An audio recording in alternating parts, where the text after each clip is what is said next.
Home visits are a big part of the Parent-Infant Program, or PIP for short. For many years, PIP specialists have been going into homes and trying to build and develop relationships with families they work with.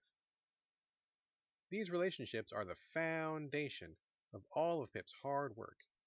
Their goal are for these homes to be accessible and to be stimulating for deaf, deafblind, and hard of hearing babies and their families.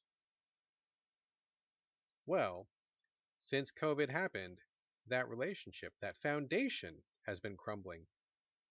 The reason being that specialists cannot go into homes anymore. They can't see the families directly and can't hold the babies. The staff has been busy thinking about how to continue that relationship building work with the families. How can they keep it going? Levi is a baby in a family who's been working with PIP for a while, working with specialist Cassie Owens for almost a year. They've been fully remote since March 2020. Levi's mom is named Danny, and she says yes, doing remote is different. It's a challenge. But I still cherish this experience. With remote school, doctor's appointments, long lines at hospitals, home visits can be tough. There's lots of things for a busy family to cope with, and sometimes a long home visit doesn't fit a busy lifestyle. There's lots of conflicts. So, for the last few months, we've been testing out a flexible activity-based program, or FAB for short.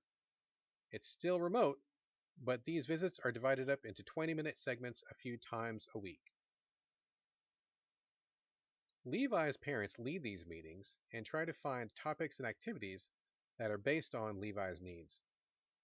Cassie joins in remotely and gives support and guidance. Since Cassie's been joining in at lunchtime, they've been practicing food-related signs. Levi has a feeding tube, which means his parents are trying to encourage the exposure to different foods to show him different tastes and textures and smells with sign language to accompany them. Levi's parents know that right now is a very important time in his language acquisition and development. The more signs, the more English they can expose him to, the stronger that foundation of language will be. Cassie's support, her hard work, and her commitment have really helped Levi and is setting up his future to be happy and healthy. Danny says she loves working with Cassie.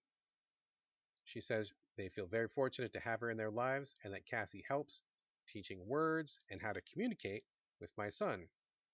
For example, while we're waiting in a hospital, Cassie will pop up and tell me medical signs.